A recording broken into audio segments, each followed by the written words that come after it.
Hi അസ്സലാമു അലൈക്കും. ഇന്ന് നമുക്ക് വീട്ടിൽ ചോറൊക്കെ ബാക്കിയാവുമ്പോൾ ഉണ്ടാക്കാൻ പറ്റിയ നല്ലൊരു റെസിപ്പി എങ്ങനെയാണ് ചെയ്യാൻ നോക്കാം. ഇത് വേറൊന്നുമല്ല, നമ്മുടെ നെയ്പത്തിരി തന്നെയാണ്.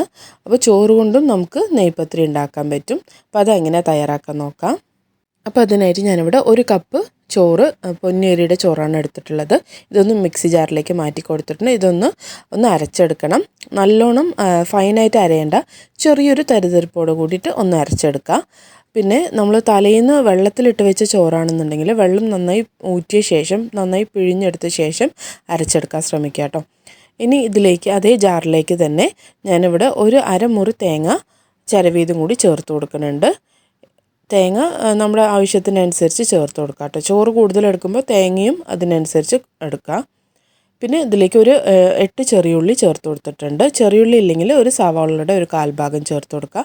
പിന്നെ ഒരു 1/2 ടീസ്പൂൺ പെരുംജീരകം, 1/2 ടീസ്പൂൺ സാദാ ജീരകവും ചേർത്തിട്ട് നന്നായിട്ടൊന്ന് ഒതുക്കിയെടുത്താൽ മതി. നമ്മൾ തോരനൊക്കെ അരച്ചെടുക്കില്ലേ, അതുപോലെ ആ ഒരു കൺസിസ്റ്റൻസിയിൽ ആക്കിയിട്ടെടുക്കുക. ഇനി നമുക്ക് തേങ്ങയും ചോറും കൂടി നന്നായിട്ടൊന്ന് മിക്സ് ചെയ്ത് കൊടുക്കാം. അപ്പോൾ ഈ തേങ്ങയിലുള്ള തേങ്ങാപ്പാലും ഒക്കെ ചേർന്നിട്ട് നന്നായിട്ടൊന്ന് ഈ ചോറിലേക്ക് ഇറങ്ങി നല്ല സോഫ്റ്റ് ആകും. ഇനി നമുക്കിതിലേക്ക് പൊടികൾ ചേർത്ത് കൊടുക്കാം. ഞാനിവിടെ പുട്ടുപൊടിയും അരിപ്പൊടിയും ചേർത്ത് കൊടുക്കുന്നുണ്ട്. ഇതിന് പ്രത്യേകിച്ച് അളവൊന്നുമില്ല. നമ്മൾ ഈ ചോറ് ഇത് കുഴച്ചെടുക്കുന്ന സമയത്ത് കയ്യിൽ ഒട്ടാത്ത പരുവമാവുന്നത് വരെ നമുക്ക് കുഴച്ചെടുക്കണം. അതുപോലെ നമ്മൾ ചോറ് ഉപ്പിട്ട് വേവിക്കുകയാണെന്നുണ്ടെങ്കിൽ ഉപ്പിട്ട് കൊടുക്കുമ്പോൾ ഒന്ന് ശ്രദ്ധിച്ച് കുറച്ചിട്ട് കൊടുക്കുക കേട്ടോ. അപ്പോൾ ഞാനിവിടെ ആവശ്യത്തിന് ഉപ്പും കൂടി ചേർത്ത് കൊടുക്കുന്നുണ്ട്. ഇനി ഇതെല്ലാം കൂടി നന്നായി യോജിപ്പിച്ച ശേഷം നമുക്ക് ഒന്ന് കുഴച്ചെടുക്കാം. നമ്മൾ കുഴയ്ക്കുന്ന സമയത്ത് കുറച്ച് വെള്ളം തെളിച്ച് കൊടുത്തിട്ട് വേണം കുഴച്ചെടുക്കാനായിട്ട് കേട്ടോ. അപ്പോൾ ഞാനിവിടെ വെള്ളം കുറച്ചായിട്ട് തെളിച്ചിട്ട് ഒന്ന് നന്നായിട്ട് കുഴച്ചെടുക്കണം. നമ്മൾ അരിപ്പൊടി മാത്രം യൂസ് ചെയ്യണമെന്നുണ്ടെങ്കിൽ ചിലപ്പോൾ നമുക്ക് അധികം വെള്ളം ചേർത്ത് കൊടുക്കേണ്ട ആവശ്യം വരില്ല. നമ്മൾ പുട്ടുപൊടിയും കൂടി ചേർത്ത് കൊടുക്കുന്നതുകൊണ്ടാണ് വെള്ളം ചേർക്കേണ്ട ആവശ്യം വരുന്നത് കേട്ടോ. ഞാൻ ഈ റെസിപ്പി യൂട്യൂബിൽ നിന്ന് തന്നെ കണ്ടതാണ്. അപ്പോൾ ആദ്യം ഞാൻ അതുപോലെ അരിപ്പൊടി മാത്രമായിരുന്നു യൂസ് ചെയ്യുന്നുണ്ടായിരുന്നു. അപ്പോൾ എനിക്ക് ആ ഒരു കറക്റ്റായിട്ടുള്ളൊരു ടെക്സ്ചർ കിട്ടിയിട്ടുണ്ടായിരുന്നില്ല. പിന്നീട് നമ്മൾ പുട്ടുപൊടിയും കൂടി ചേർത്ത് കൊടുക്കുമ്പോഴാണ് വെളിയിൽ നല്ല ക്രിസ്പി ആയിട്ട് വന്നത്. അപ്പോൾ അതിനുശേഷം ഞാൻ എപ്പോഴും ഇതുപോലെ തന്നെ ഉണ്ടാക്കാറ് കേട്ടോ.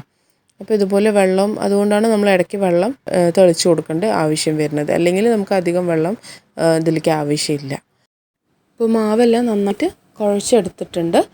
ഇപ്പോൾ നോക്കൂ, നല്ല സോഫ്റ്റായിട്ട് വന്നിട്ടുണ്ട്. ഇനി നമുക്ക് ഇപ്പോൾ തന്നെ നമുക്ക് നെയ്പത്തിരി ഉണ്ടാക്കാം. ഞാൻ പക്ഷേ ഒരു ഹാഫ് ആൻ അവർ കഴിഞ്ഞിട്ടാണ് ഉണ്ടാക്കുന്നത് കേട്ടോ. അപ്പോൾ മാവിൻ്റെ കൺസിസ്റ്റൻസി എന്താണെന്നൊന്നും നമുക്ക് നോക്കാം.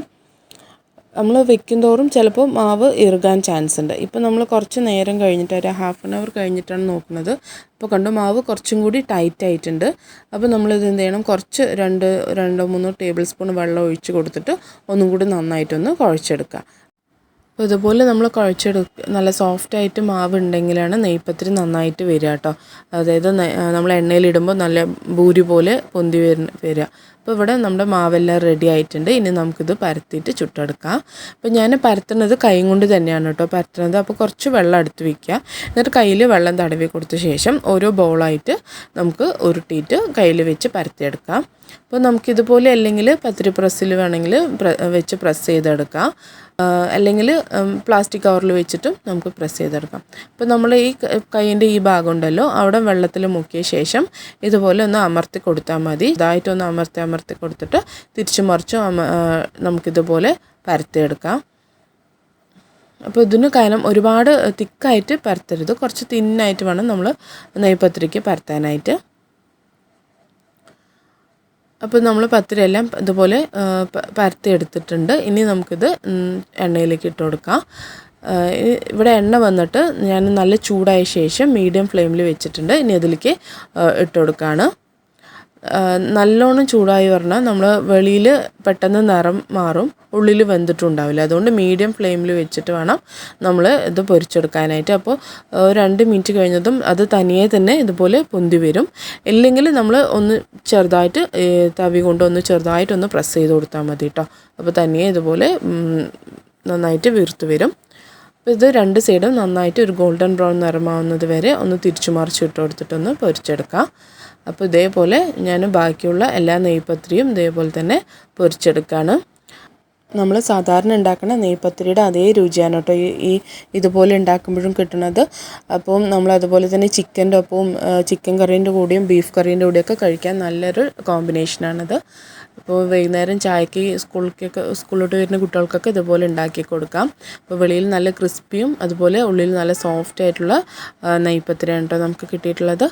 അപ്പോൾ ഇനി ചോറ് വീട്ടിൽ ബാക്കിയാകുന്ന സമയത്ത് ഇതുപോലെ ഒന്ന് ട്രൈ ചെയ്ത് നോക്കൂ കേട്ടോ.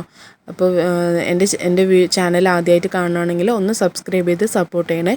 വീണ്ടും ഒരു റെസിപ്പിയുമായിട്ട് വരാം. Thanks for watching.